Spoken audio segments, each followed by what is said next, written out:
Shall we get started? Welcome everybody to today's Trust Board meeting. We are taking an approach today that is in line with the advice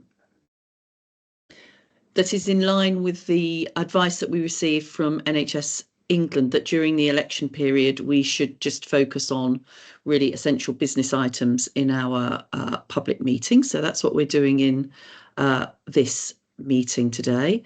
Can I give a special welcome to Hilary Thomas, who is our new joint NED alongside Barts Health, who's taken over from Kathy, and who will be chairing the two quality assurance committees at each trust. Very welcome, Hilary. Thank you. Good to see you. Thank you. Thanks, Jackie. And it's also the first board meeting for David Newey, who is the Interim Chief Digital Transformation Officer, who will be attending board meetings. Welcome, David. Thank you. Hello, everyone. Hi. And it's not the first meeting for Andrew Diener, but you will remember that he's attending board meetings in future. And in actual fact, I think this might be his first public board meeting. So for the public, welcome, Andrew. We've got apologies from Mahbub Khan, who is working on democracy today. We have also got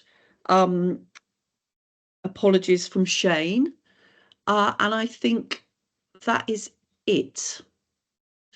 Good. Mark Caulfield may need to drop in and out of the meeting, and so he's given sort of preemptive apologies in case that happens. Good. Have we got any updates to people's declarations of interests or any conflicts with respect to today? The next version that we publish will include Hilary's declarations of interest, so those will be covered then. Anybody got any conflicts or updates? No? Good. Okay. We got the minutes of the previous meeting that was held on the 2nd of May. Is everybody happy that they're a correct record?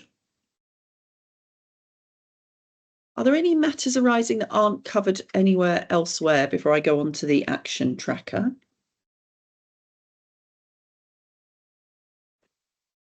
No? Okay, good. On the action tracker, I think that there's two items that relate to the presentation of information in relation to incident reporting and tissue viability, I think. And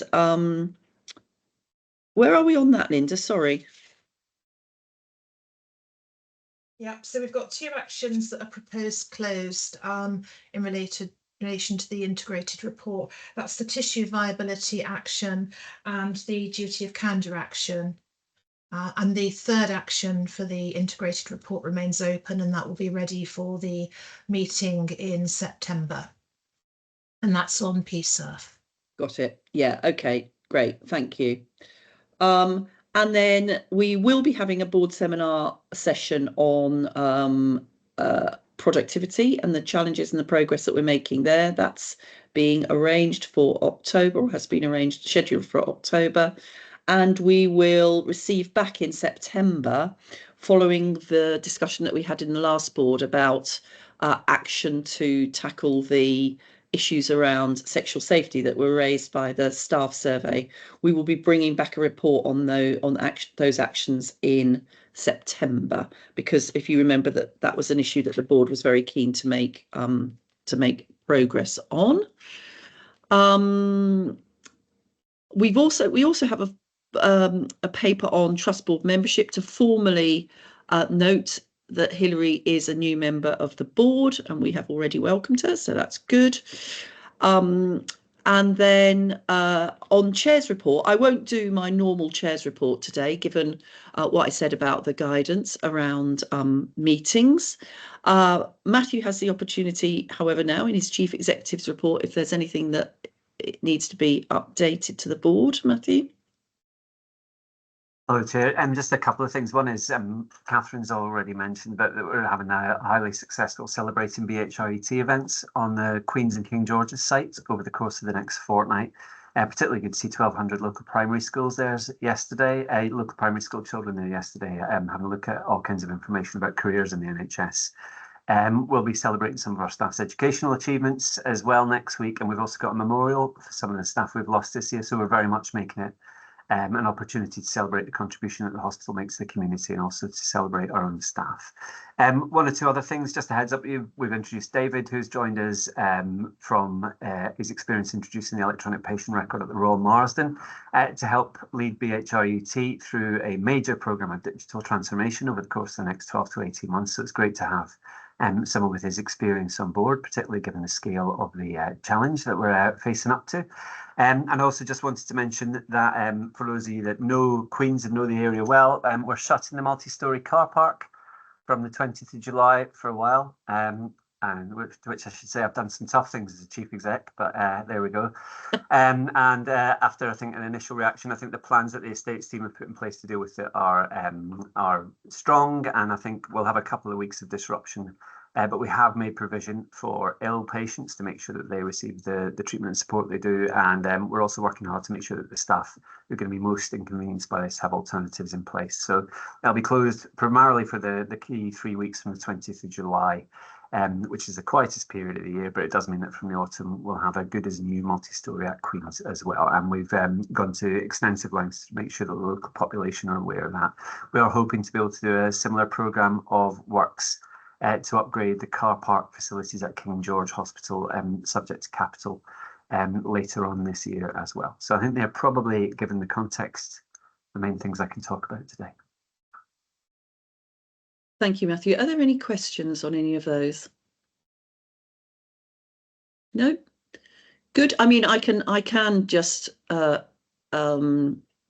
support Matthew's comment about the considerable staff engagement around the car park issue. So I think that's been very good, and obviously communication with our patients around that as well. And I hope that will be as smooth as possible. But as you say, we all know that that's a tricky issue for everybody involved, but necessary in terms of maintenance and improvement. Good. Okay, let's move on then to the collaboration update, which in Shane's will be introduced by Matthew, and this is the culmination of much work that people have been involved in terms of the development of the APC exec to exec discussions, the joint three-way board meeting that we had about 2 months ago, and the consideration that has gone into this by the APC board committee as well, on which of course I sit and Leslie sits, as well as executive colleagues. But Matthew, you're going to introduce it, so thank you. Yeah, thank you, Chair. And the paper I think is pretty self-explanatory, but what it does is it sets out information about the evolution of the North East London Acute Provider Collaborative. So this is the work that we do together with colleagues at Barts Health and the Homerton to try to make sure that patients across North East London get the best possible access to high quality healthcare. We're working together to focus on 3 key areas, which is to deliver high quality clinical services. And that's building on a long tradition of the trust working together. We've got specialties like cardiology, etc., where North East London's always delivered a really good service between the acute hospitals, and trying to build on that kind of background and expertise to do more for more patients in more areas, but making sure we deliver those high quality clinical services, accelerating access to care, recognising that there are some real imbalances in terms of waiting times across North East London, both for planned care and non-elective care, and trying to make sure that people aren't disadvantaged because of an accident of geography when there might be capacity elsewhere within the system that we can put to use to really make sure people get the care they need on time. And also looking at a sustainable financial model, recognising that there are both instances where we duplicate as 3 trusts similar functions within our NHS trusts, and actually there's opportunities to reduce that duplication and reduce the cost overhead, but also to recognise that there's ways we can work together to actually make ourselves more financially sustainable by, for example, not competing against each other for bank and agency staff, not artificially inflating rates, not failing to use our considerable procurement buying power to get the best possible price for the NHS, and making sure we do everything in our power to get the best value for the taxpayer. So that's where the APC's focus is. It's making sure that we do together things that we can better achieve as three trusts, for the benefit of both patients and for staff who want to explore careers in the NHS across North East London. What you've got in front of you are changes to the leadership and governance arrangements that have been extensively discussed through the APC exec and board. And there's a revised terms of reference and APC partnership agreement that were discussed at the June meeting of the Joint Committee and approved in principle. I should say there's just one amendment that needs to be made in there where I think the point around the chair term doesn't reflect a conversation we had about that post rotating, so that will be updated for future iterations of discussion at the board subsequent to the BHRET one. There's also in there information about the organisation development programme that's going to go alongside that, because ultimately the governance and forms there are to support the function, which is the delivery of better care together. And actually all the leadership conversations we've had emphasise the importance of good quality relationships and trust between the organisations. So this governance framework gives us the structure to put that OD work around the side of and a communications and engagement plan to make sure that people who need to understand what we're doing as an APC are told in clear terms what the benefits are, both for us as NHS organisations, for staff and for patients. This sort of tripartite approach has been endorsed and supported by NHS England, and it's very much the future of North East London, recognising the significant work that's gone on between Barts Health and BHRET to get us to the point that we're at now. And the journey of this paper now is through our trust board, which is the first of the three acutes, then to Barts Health on the 10th of July, and then to the Homerton on the 31st of July. And of course, the Integrated Care Board for North East London is also a partner in the APC, and it will likewise go through the ICB board on the 31st of July, and that's in recognition of the role that they play in supporting us to achieve our goals around quality and finance as well. So I think that's probably the key points I wanted to draw out, Chair, and I think there's plenty in the papers that tells that story in a more detailed way. Thank you, and happy to take any questions. Thank you, Matthew. Leslie? Yeah, thank you, and supportive of this. It's been a sort of labour of love involving people that are on the APC, but also the work that's being done across the three trust boards. And I think the session we had of the three trust boards was a really productive one, and one that I think we want to continue.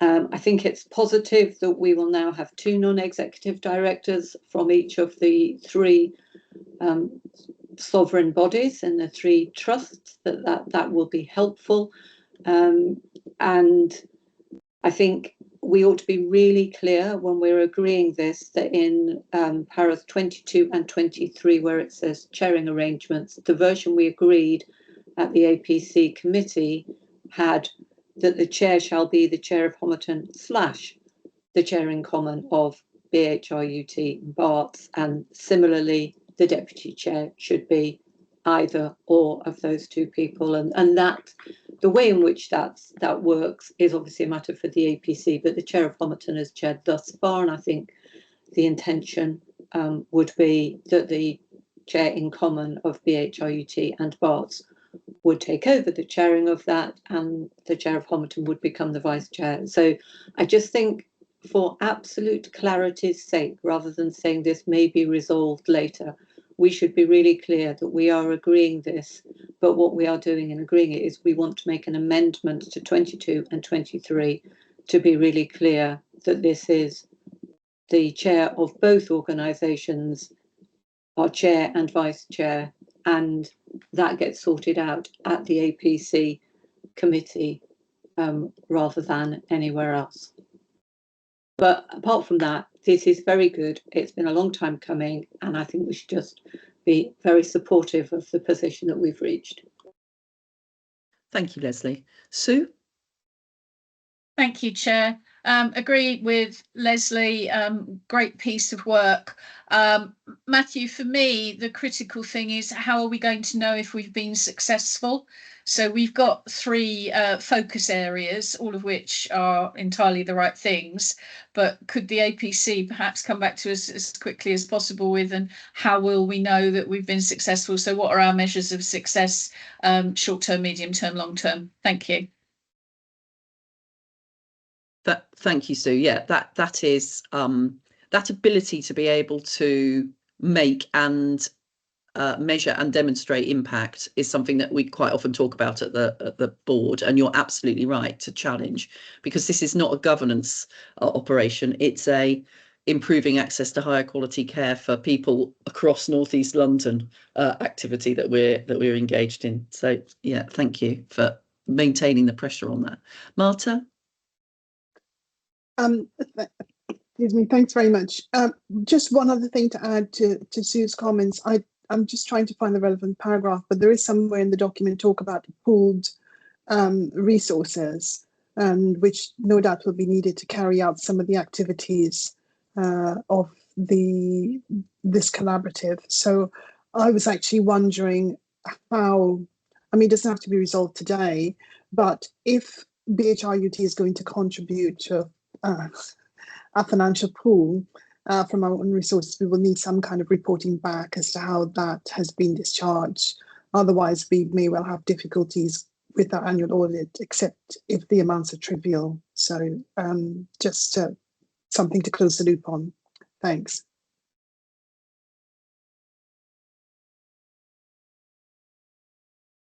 Sorry, I'm muted. Ron? Yeah, just a little bit disappointed there's no patient representation shown on that anywhere.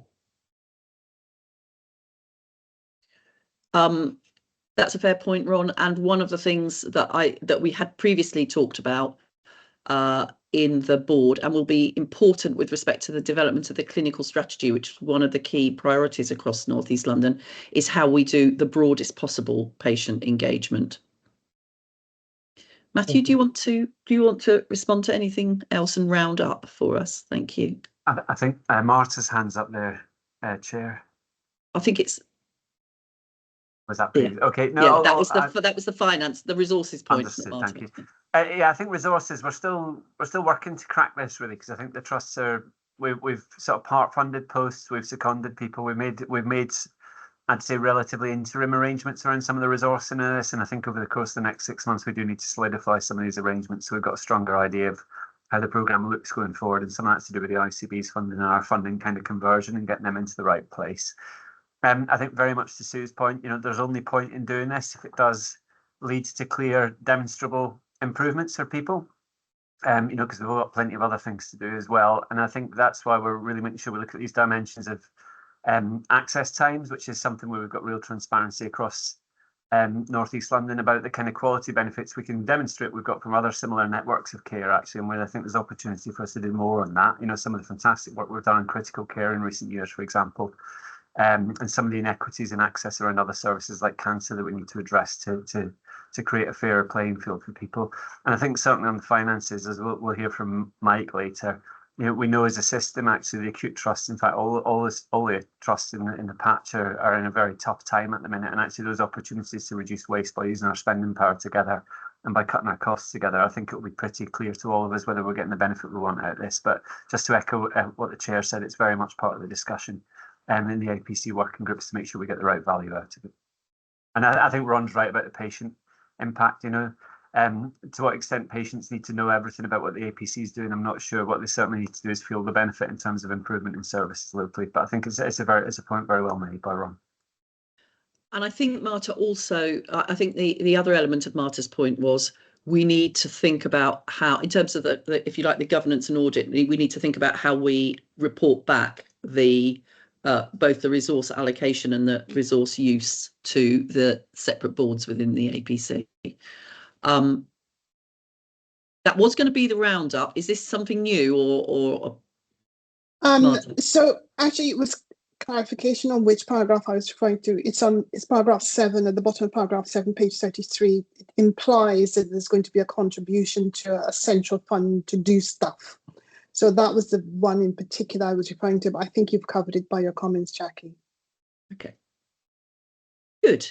Thank you. And as Leslie says, it was a labour. Whether it was a labour of love is perhaps a question, but it was interesting. And so I think it's good that we've got this far. And now the test, as we always say at the APC, is that it demonstrates its benefits to our patients and to our staff. And it is already doing that, but we've got enormous potential to show that even more. Good, thank you. Let's come on to the Quality and Assurance Committee report then. This obviously this was the meeting that was chaired by Kathy, and as these reports are very good and clear, we will for this meeting take this as read and not ask Hilary, who wasn't at the meeting, to introduce it, or anybody else. So if there are any questions, now is your opportunity. Okay, let's go on then to the important element that we're covering today around quality and safety relating to maternity services. And we've got two reports here and some appendices that I think, Catherine, you're going to introduce, aren't you, for us? Thank you. Yes, if that's all right. Thank you very much indeed. So I think there's quite a lot of detail in the reports, and there are just a couple of things that I'd just like to bring people's attention to. Firstly, the workforce review. We've had that undertaken, and we've been able to get our midwifery vacancies down to about 5%, which is a really good place to be. We are, of course, going to put additional midwives in because of the recent Birth Rate Plus work that we've done. But we believe that as a result of the work that we've done with our local recruitment and our training programmes, we shouldn't need any further overseas midwives to join us in this organisation, which I think is very positive, really. We've got our CNST level for next year. We're fairly confident that we should be okay on most of the elements. There is a particular element that is linked to medical staff training, and we think that we're going to hit that, and the team are working really hard to ensure that we will do that, because obviously that's £1 million and we don't want to lose that. We've had a lot of patient feedback, and both Martha and I, as maternity safety champions, have been visiting the areas. And what we're hearing, I think, fairly consistently is that there are some delays in care and treatment, and there are some concerns around the translation services. We have translation services across a variety of mediums. We've tried to strengthen that in the last couple of months, and we are seeing some improvement there. But we're monitoring that very carefully because we have increased numbers of women who have the need for translation services. There's continued concern around the accessing of theatres, particularly for emergency caesareans, and there are some additional lists being put on a more consistent basis until the third theatre is in place. And I think those are the three elements that I particularly like to bring to the board's attention. Thank you, Catherine. That's very helpful. And those are issues that have been raised either at Quality Committee or board, or sometimes I think on board governance visits as well, aren't they? So it's good to have an update on those. Any questions for Catherine on that? Sue. Thank you, Catherine. I just wanted to get really clear in my mind about the change in the model and the impact it's going to have on staffing levels, given that we've already, through Birth Rate Plus, increased our staffing. So is the implication that we will need more staff beyond what we've currently budgeted for? And do we have a ballpark sense of what that is so that we can start preparing for that in our financial plans? Thank you. No, sorry if I wasn't very clear. We have got the midwives coming in under Birth Rate Plus, but they are coming in across the year. So we have got that in the funding, and we believe that we will be able to fill those additional spaces in the way that I described. Sorry, so the paper says there is a new staffing model coming in, and it suggests that it's likely our staffing will increase. I just wanted to understand if there's another increase. No, it's all to do with Birth Rate Plus. Yeah. Thank you. Leslie? And thank you. The report was really helpful, along with all the appendices, once I'd worked my way through finding them.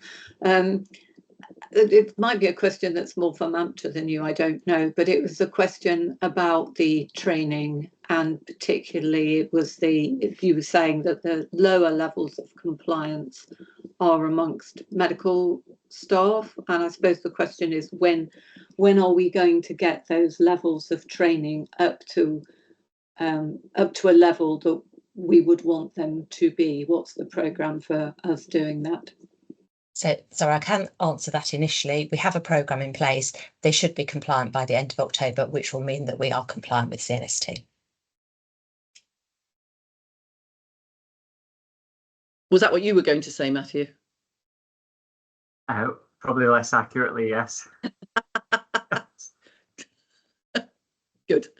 So that's covered off. Excellent. Good. Thank you. Thank you for that, Catherine. Very helpful. Which brings us to the Integrated Quality and Safety Report. And Kerry, has Kerry joined us? Ah, here she is. Welcome, Kerry. Hi. Good to see you. Hello. So, Kerry, you can take it that we have read this. Is there anything that you particularly wanted to highlight in it? Thank you, Chair. So just at the request of board, we've updated the format to several of the slides. So just to note that you have an updated slide on the duty of candour and an updated slide for the tissue viability.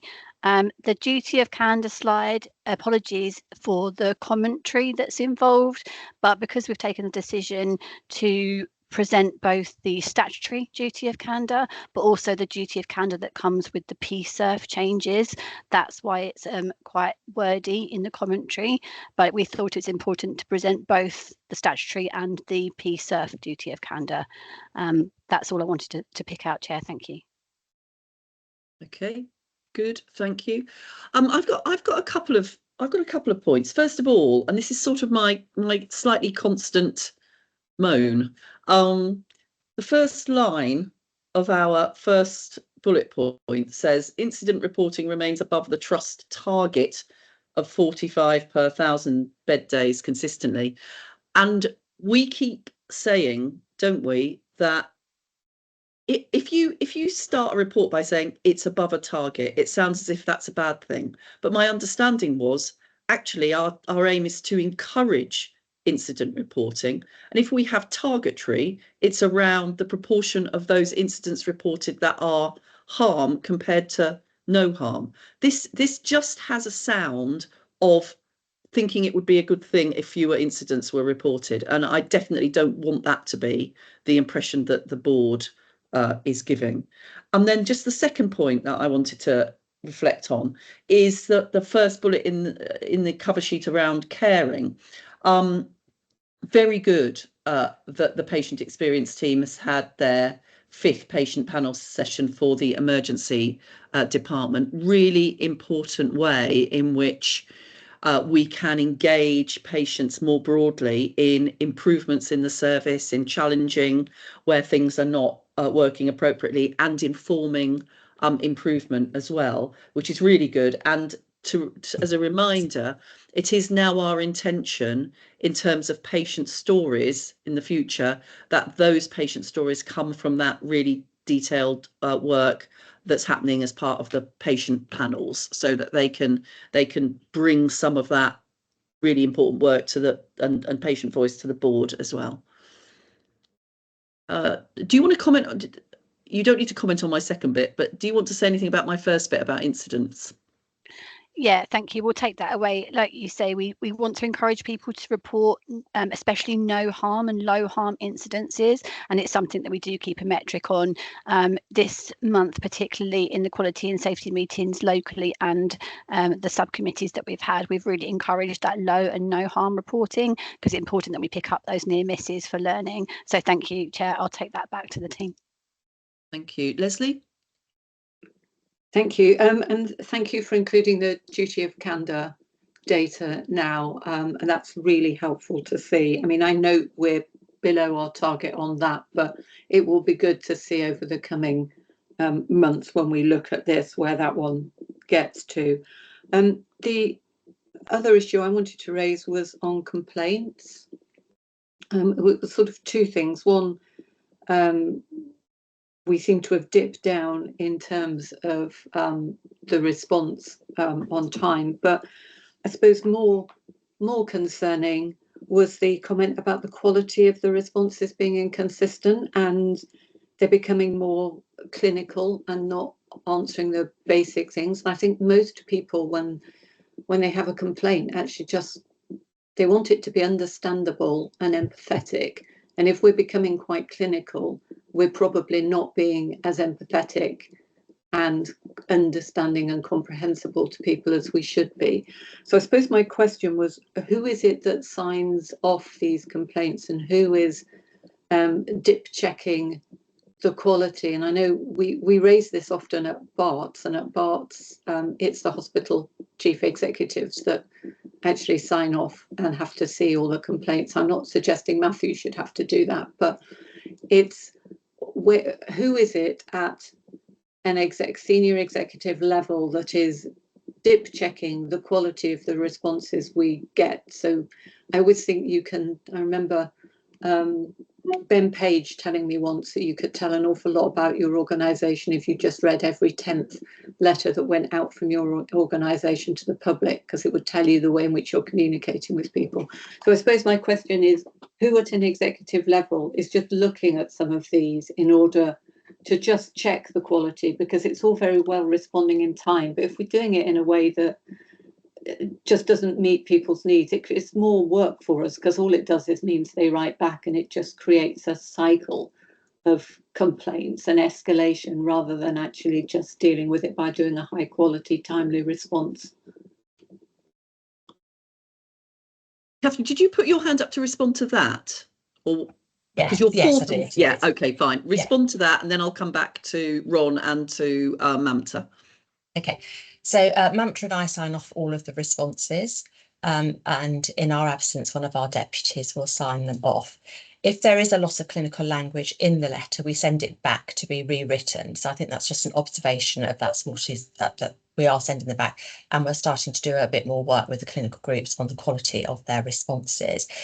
We had a dip in the response rates, but that's now back up to well over 95%. We had an absence in the team and it wasn't managed well by the team, but we've now changed the process in place so that shouldn't happen again, and we're back on stream with that. So Mamta and I send quite a lot of letters back actually that need to be rewritten and reformatted, but they are actually signed off by the clinical group triumvirates before they get to us. So that's why there's a bit of learning, and that's why we're doing the work with the teams. Thank you. Really helpful, Catherine. Thank you. Ron? Yeah, I sit on the Incident Oversight Learning Group that meets every week, and I go to nearly all of those meetings. And from a patient's point of view, it's really encouraging to see not only the number of duty of candor responses that we get, also the quality of those responses and the amount of information that is being fed back to patients when things do go wrong. So we shouldn't just concentrate on the quantity of the duty of candor, but the quality of them. And I'm really pleased to say that we're doing really well in that as an organisation. And the other thing is the number of no harm reports that are coming through that group, where we're looking at things where they have gone wrong, people have acknowledged they've gone wrong. They haven't necessarily caused great deal of harm or any harm to people, but we've seen where there is opportunities to learn from things and to move forward, and that is being taken up a lot more, I think, and in a much more constructive way, rather than trying to blame things or look at where we can actually hammer somebody. To actually look for bringing in systems that we can actually where we can improve things and make sure that we don't make the same mistakes again, irrespective of whether harm has been caused or not. So from a patient's perspective, it's really good to see that. Good. Thank you for that, Ron, and for your involvement in that work, which is really, really important. Mamta. It's Ruth. It's me. Sorry. So something I think we're maybe missing as a trust, though, is there are some errors, some near misses, some concerns that get picked up post discharge, and we have no method at the moment of reporting those back. So, for example, in primary care, we see medication errors coming out on discharge summaries, but we have absolutely no way of reporting that back into the system. And I think just moving on digitally, we need to be in a place where that's possible. I think that we can feed back as a more rounded system, so we capture a little bit more. That would be helpful. That is a really interesting point, actually, and I think that's something that we should give some thought to. You're right. Good. Caroline. not just relating to the patient experience, but I think there's certainly. You've gone quiet again, Caroline. You've gone quiet again. I think there's a definite correlation here between you have a satisfactory response and it's not going to a data subject access request. So perhaps that's something that when we're looking at the records going forward, that could actually be tracked as something, as how many people end up, going through DSAR processes if something's gone wrong in the system there, because I'm sure that a lot can be avoided because you end up asking for information that way if you can't get hold of somebody else. And I think to Ruth's point, if people are unhappy because something's gone wrong after they've gone, if they can be headed off and the issues can be addressed earlier on, I think that would be massively helpful. Good, thank you. Sue.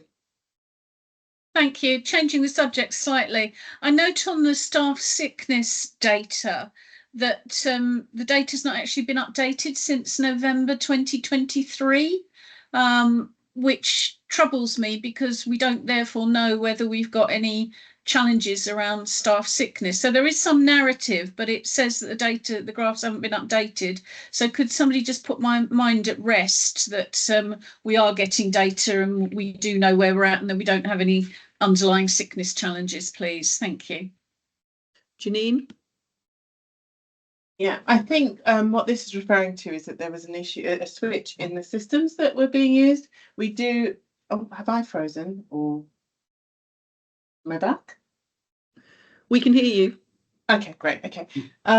So I think the issue is that there was a switch in the systems that we used to generate this report. We do separately actively track and monitor sickness across all staffing groups on a very regular basis, and we always report on it in the monthly performance framework meeting. So please do take that assurance, and we are looking at what we can do to make sure that this report is also updated with that data. Good, thank you. Right, people and culture. Then we have the people and culture committee report. Leslie?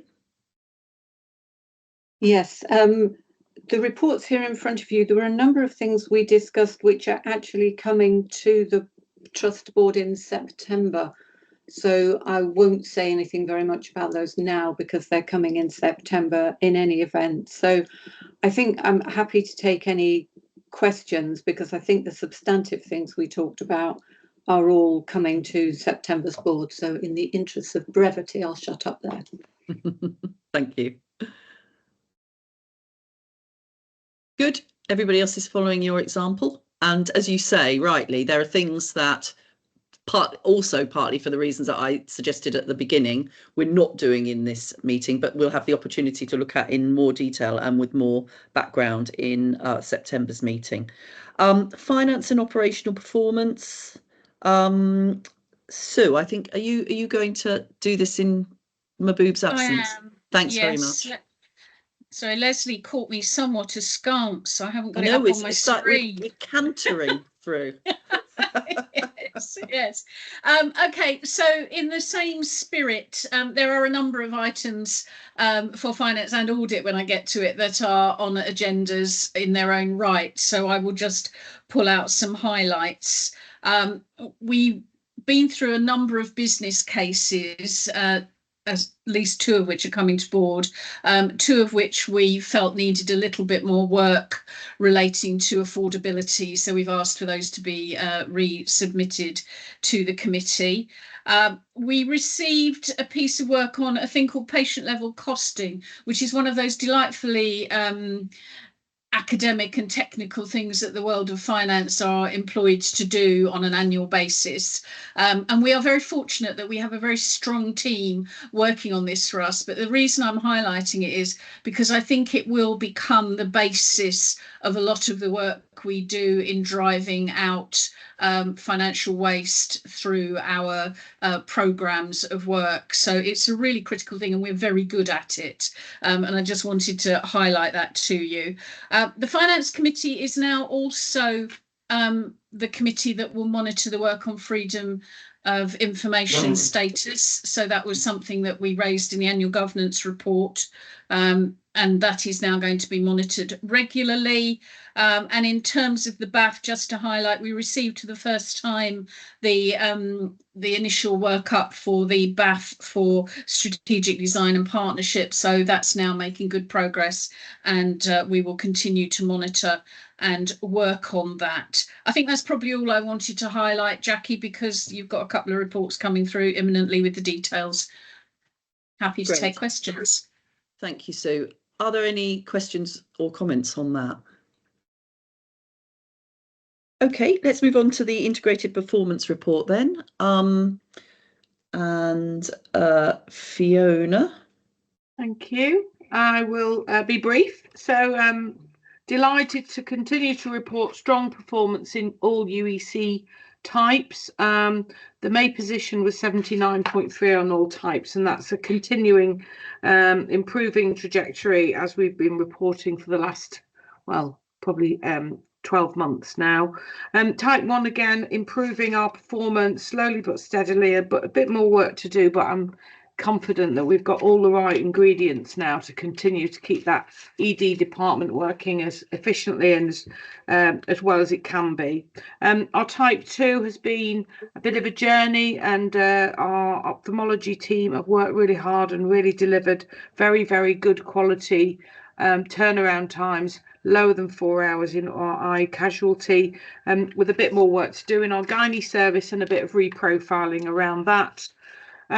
We continue to support our ambulance handover times within the agreed time limit, despite increased conveyances, but that is the picture of ED across the whole country.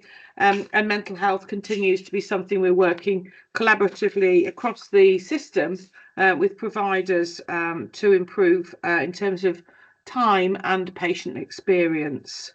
A number of our improvement initiatives are summarised on slide 8, and you will all be familiar with all of those metrics, and we continue to work on those with both at place level and within the hospital. Our planned care position remains challenged, and we are working very hard to recover some of the waiting times that are unacceptably high at the moment in some specialties, but a full committed workforce behind improving those waiting lists, and so lots more to talk about in future meetings on that. The operational performance long waiters again is a huge operational challenge for us and other hospitals, and we'll continue to do that, to do work on that as part of our elective recovery. The DMO1, our diagnostic PTL, remains compliant at 4.42%. So I'm very happy to report that there's nothing significant to report there in terms of downward performance. And our 31-day performance in cancer, which is diagnosed to treated, is currently reporting 98.5%, which is a fantastic accolade to the teams that work so hard to deliver the cancer care that we do. We recognise a couple of bits to do around diagnostics and turnaround times, but working very hard on that. Thank you. Thank you, Fiona. I feel the ghost of Kathy, although she isn't dead, on my shoulder. In relation to what's in the intro around the challenges for Section 136 patients and the considerable delays that we're seeing for those patients and patients with other patients with mental health needs. And I have no doubt, as you say, Fiona, that there is lots of work and meetings going on. The problem is it's not actually solving the problem, is it, at the moment? So is there any assurance you can give us that something might change in this area? Yes. So what we are doing, I mean, there are two things that we're looking at. So first of all, I think it's fair to say that the current system and the escalation process that was put in place to allow us to tell mental health providers about patients and get them to respond is not working. So we're re-engaging at an ICB level. I think the way to solve the mental health tendencies, and certainly the time these patients spend in hospital, is through much greater collaborative working, and actually not using EDs as a place of safety for patients who present with mental health problems. It is a wicked problem, and it fluctuates for us. We have, months where we're the third highest mental health provider in London in terms of 136, and we have other times when that drops down to 5th, 6th or 7th. And so the onus is on us to ensure people really understand the problem and how it contributes to A, our performance, but B, a very poor experience for patients. And so re-engaging at the ICB level, at the moment it's a little bit manual, and there are a lot of Fiona to ICB text messages to get things moved on, and clearly that's not the way forward. But yes, I would just like to assure you and everybody here that this is a daily subject matter, and that we will work really hard to crack some of this well before the winter. Thank you. Thank you. Leslie and then Hilary. I was going to raise the mental health patients as well, so I won't do that. I'd got a question, really. It's on equalities or inequality, and we've got the waiting list of patients there, and it's, do we have any equality data on people on the waiting list in terms of gender, ethnicity and deprivation, so we can understand if we are particularly disadvantaging any patients? And then my second question was the one where it talked about the gynecology posing the biggest risk, and we obviously know that that's a gender specific issue, but I suppose it was, what were we doing about that? Because I think it was 37% it accounted for, I think it said, in percentage terms, which is quite a lot. So it's that, and do we have any equality data on the general waiting list to make sure that we're not disadvantaging particular groups or individuals?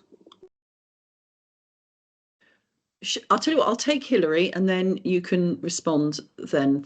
Thanks. Hilary.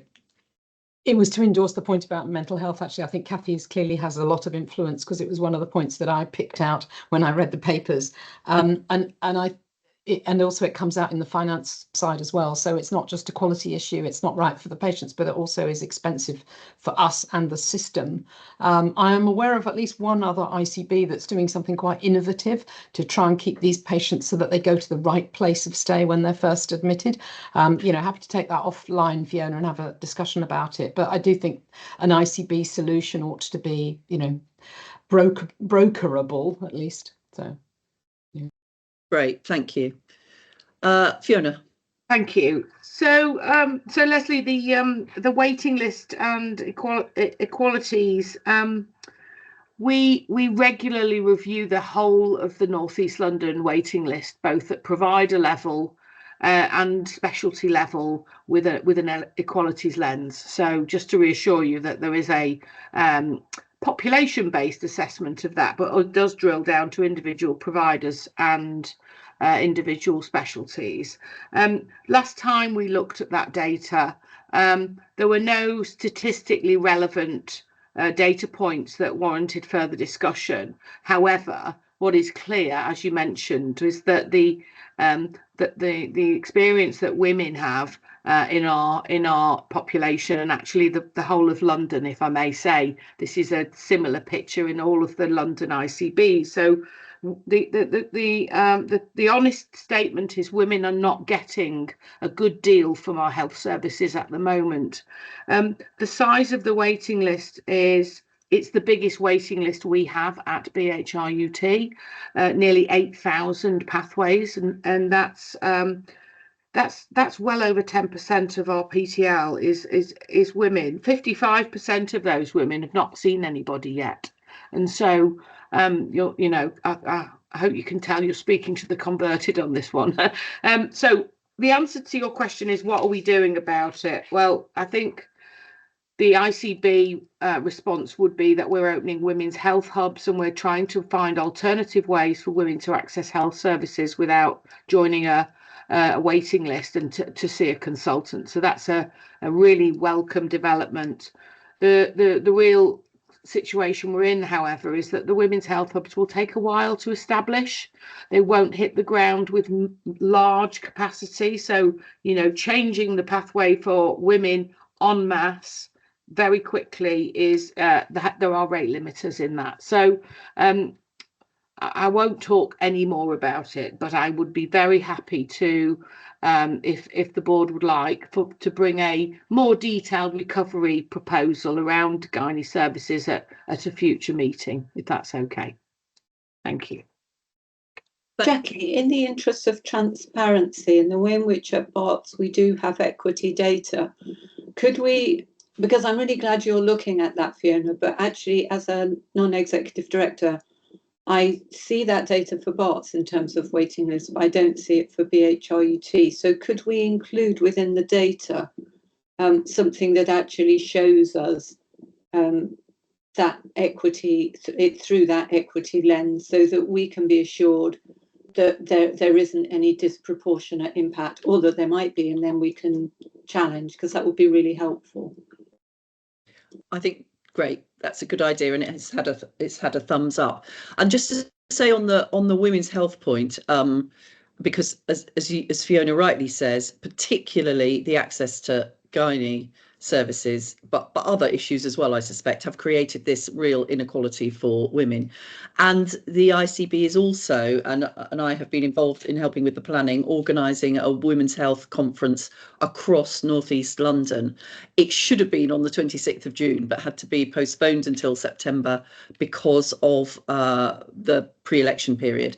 So that will be, I think, a really good opportunity both to be clear about what the challenges are, but also people coming with some really interesting work that they're doing in the whole area of women's health, not just on, you know, waiting issues, although as we've seen, this is a serious source of inequality at the moment. And I can't quite remember the date, but people should be circulated with information about that. And it's I think, well, the last one was going to be at Tower Hamlets Town Hall, so I think that's where the next one will be as well. Good, thank you for that. Finance report, Mike. Yeah, thanks, Jackie. So just a reminder, we've got a deficit plan for the year of just around £10 million, but we know there's a lot of risk in that, so we've quantified that risk at 26 million. So at month 2, which is the end of May, we're broadly where we thought we would be, actually. So we've got a deficit of 5.4 million, which is £600,000 worse than our plan. Key drivers of that really around we've got some more work to do on rates in our financial improvement programme, but we're not too far off given context.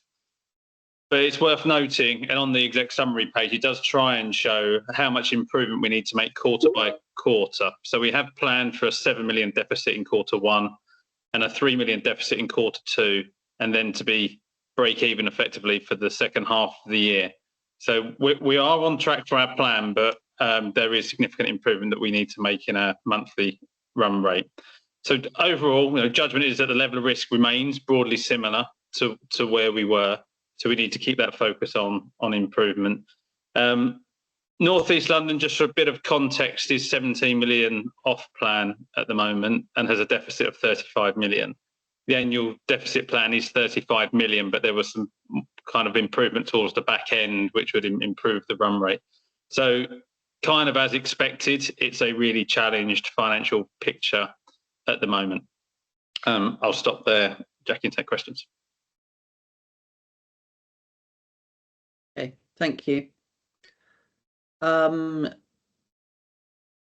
We will, of course, return to this, but that's helpful progress so far in the financial year, Mike. Let's move on to corporate governance then, and Sue to present the highlights from the audit and risk report. Thank you, Jackie. Committee report, sorry. Thank you. So I'll take this under broad headings. So if I start with internal audit, we received the annual opinion, which is a strong opinion and is reflected in the annual governance statement that will go out with the annual report. We also received a number of detailed reports, all of which give us good assurance around a variety of areas, including governance arrangements in clinical groups, data security and others. We also have good assurance from our counter fraud service and from our internal groups such as health and safety and information governance. External audit remains an ongoing piece of work. The teams have been well supported centrally in the NHS to work through the challenges of accounting for our managed equipment service in the light of the new accounting requirements of IFRS 16. The target was to get to an agreed position by the end of June. I confess I haven't had an update since then, but on the assumption that we're on track, that then puts us into the managed equipment service being audited. The rest of the audit has gone well. And actually the working relationships and the progress has been really, really good. So I think once we can sort out this managed equipment service component, we will be well placed. We have obviously had to move some dates to accommodate the extra time required for this. But generally we know where we're going and we're on the way, but we're not quite there yet. So Mike, I don't know if you want to add any newer news on the model and that component of the audit. Just so we've had to write a fairly long technical paper as to the approach we'll take. It's been run by the national team. The national team are happy with the approach we're taking. It's now with the auditors to comment on. We have engaged a PFI expert that CFOs in London, actually, I was there the other day and they all said, you know, we've got the best in the business. So we have got the right support in to get us through this. It will give us a sustainable change and a sustainable improvement. So worth taking that little bit of extra time, and the national team are aware of our timelines. So there's nothing else I wanted to highlight. I'm happy to take questions. Thank you, Sue. Okay, good, thanks. So that brings us then item 20 to the standing financial instructions, which have been endorsed. They've been updated, they've been endorsed by the audit committee. I understand there will be an easy read short document produced, so that'll be something for us all to take on our summer holidays with us, won't it? If there aren't any questions, I will take those as approved. Good, thank you. We've then got use of the trust seal. Are people happy to ratify the 2 uses, I think it was, of the trust seal since last meeting? Thank you. I will just allow, if anybody, we have not had any prior notice of any questions from the public, and given that this is okay, Catherine. Sorry, we just missed the nursing and midwifery 6-month staffing review paper. I'm happy to take any questions on it and take it as read if that's helpful. Sorry, I thought you had incorporated that in your report. So did I. No, beg your pardon. So I talked about the maternity, but not the whole of the organisation. Got it. Okay, right. Well, let's go back then and just quickly see if anybody has any questions on. I think we did cover the midwifery element, but does anybody have any questions on the nursing elements? No. Okay. Good. Thank you very much. Thanks. Thank you for reminding me. Do we have any questions from any members of the public, bearing in mind that I made clear at the beginning that this is a meeting that is happening during the election period, and therefore they will be sort of business stroke factual questions and nothing else? Yes, if I can Andy? speak. Yes, I made an FOI request back in March at the board meeting. I haven't had a substantial reply yet with the child death and hospital admissions stats I was seeking, the partial postcodes. Right. Okay. Can that so be right? Can you look into that for me, please? We will we will, we have of course done quite a lot of responses on that, Andy, but we'll look into the particular issues with respect to the FOI. Okay. And is there one other question permitted? No, I think that will do today, because you could have asked them in advance and you didn't. So given the special circumstances of today's meeting, we'll leave it there. Can I finally then just say that this is Anne's last meeting as a BHRUT board member. Anne, thank you for all of the work that you have done in BHRUT, and importantly outside BHRUT as well, with our partners, and you know, the much better relationships that we have given the work that you have done and the emphasis that you've placed on that than we would otherwise have had, and the clearer strategic view. So thank you. And of course, for quite a few of us, this isn't goodbye, but this is seeing you with a different hat on, in a slightly different boardroom. And the fact that you're remaining and keeping your experience within the North East London system is something really, really good and encouraging. So thank you for that, and good luck with your future work over at Barts, and of course in the system where we will all see you. So thank you very much for that. That's lovely. Thank you, Jackie. Marta? No, good. Okay, so it's 25 to 2. We will start the private board at 2, which should give people a chance to get a quick bite and things. Okay, so I will see you back for the private board at 2. Thank you.